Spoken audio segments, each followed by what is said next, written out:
Hey there. So, in honor of just being able to move, I thought it would be fun to do a couple of mobility drills to see how things are feeling. Our first one that we're going to do is we're going to put one foot in front of the other and we are going to turn it. So the inside of our foot is looking up at you. Then we're going to take the same arm on the same side, reaching just below the wrist, and we're going to reach over and see if we could bring ourselves down to the ground. Okay, taking in that inhale and exhale if you can. Remember, balance is part of the challenge here. So if you're a little bit wiggly like me, you can widen your stance, taking more space between the feet and reaching over. Good. And then reaching all the way up. And then we do the same thing on the other side. Who knew, right? And remember, finding that spot is sometimes a little different on each side. Ligaments and tendons, always interesting. So again, hand here, reaching over. Good. And then seeing if you can come all the way down, or at least aiming for the direction of the floor. And then reaching up. This is such a great opportunity for one of our main connective tissue lines that start underneath the foot and go all the way up and over. Good. Move one. Move two. We are going to take our knees, point them out along with our toes, make sure our feet are following, and we're just going to see if we can come down in a squat. Now, I will say a lot of my peeps will put their hands here and bring their knees out and kind of hold there with the heel of their hand. I think that that's great. If you're going to press the heel of your hand into your leg, maybe not mid-muscle, right? But down a little bit, right where this lovely rectus femoris muscle kind of finishes just above the kneecap. Put your hands there. If not, come all the way down, and we just hang out here.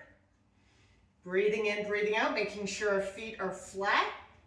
I think it's sometimes nice, if we can, to bring the elbows out on either side and put ourselves hands down. And we see if we can hold this. And holding means breathing through it. If you're holding your breath or scared you're gonna wipe forward and back, whatever, you can even put a yoga block underneath your bottom, just so you've got something there to balance on. And sometimes that helps our muscles realize that we're safe. There's a lot of guarding that happens around our pelvis for all those reasons that we know. So recognize that for sure.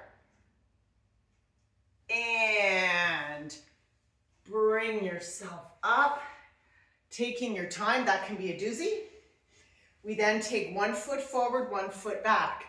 And that back heel needs to stay down.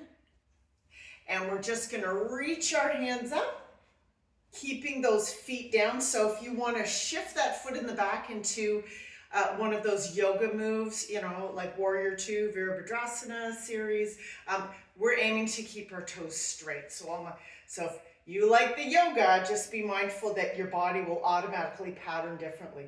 And then we want to turn and we want to see if we can keep that heel down. Good.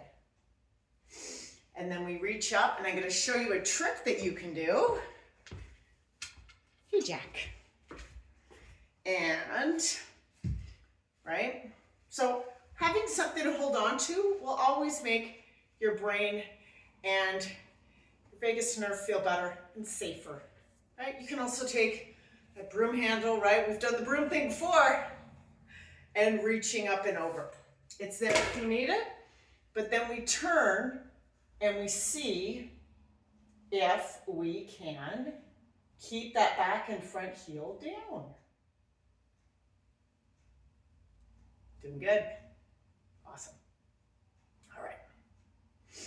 And the next move we're gonna see for mobility, and I always throw this one in because it's the one most people don't do, is that shifting back and forth.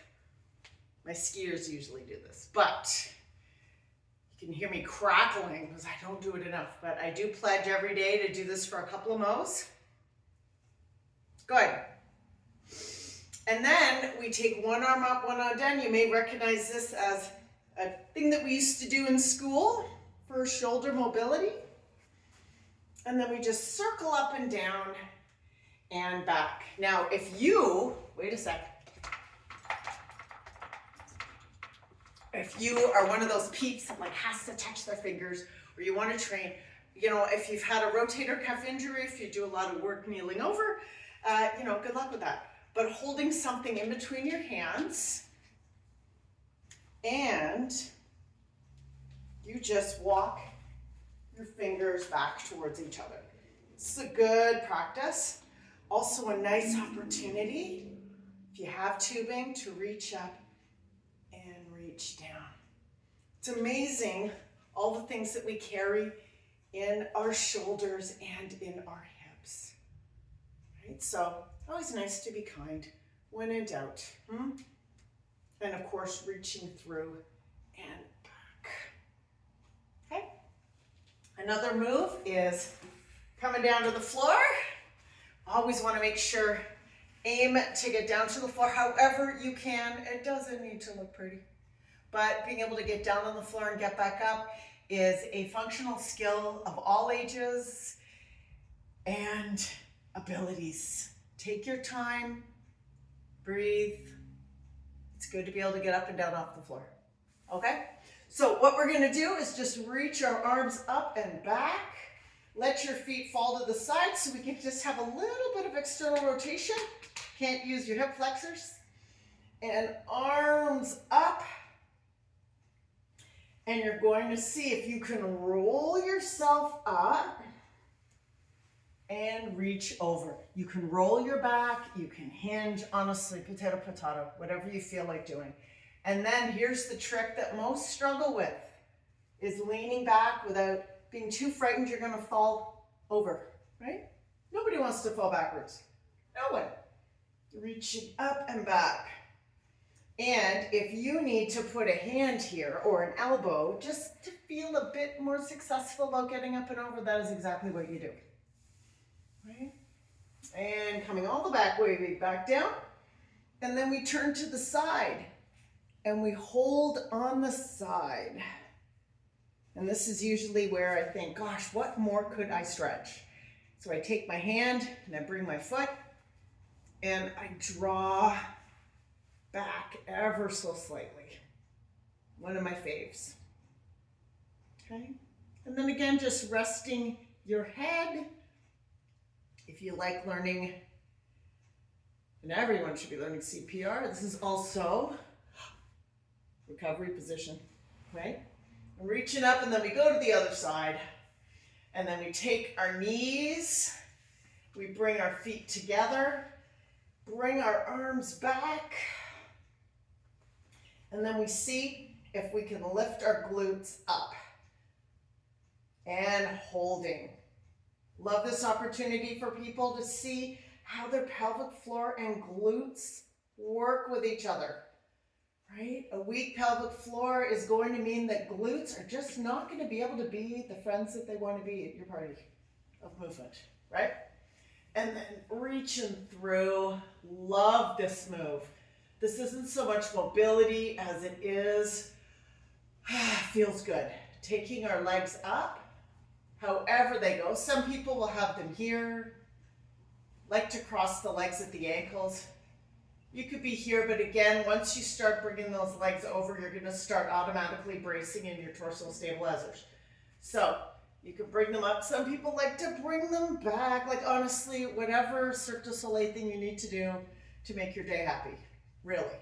But it's the idea of letting these feet be above your head. That reverse blood flow, bending the knees a bit, right? Bringing your arms out maybe, I don't know. Shoulders on the ground and just breathing.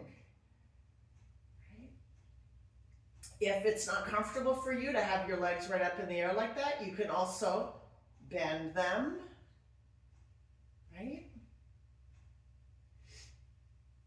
But using this just to see how things are feeling for you. And then taking your time, you bring yourself up however you need. Yes, there are point systems with knees and hands and elbows touching the floor to bring yourself up. That we rank your ability, but honestly, folks, get up off the floor in a way that feels safe, okay? You're that crackle, right? And then we lean off to one side and we use our thigh as leverage. We bring this toe up, of course you're gonna feel it right in here, and then up and over on the other side. Not too shabby. You're doing great, right? And then kind of shake our hands out, do a big reach up, and I say good job. And look at that, we've had 11 minutes of mobility, we've had rotation, we've had extension, we've had bend. You can also do this one, where you just, we used to call this one, I remember Mr. Zek in grade 3 at Andrew Sibbald in Calgary. Used to call this the elephant. And when we do our health hustle, oh my gosh, we would just let our arms hang out and just let our elephant trunk arms just move back and forth. Oh my gosh. Okay? And then we give ourselves a tap on the back. Give ourselves another tap on the back for taking time for you. See you later.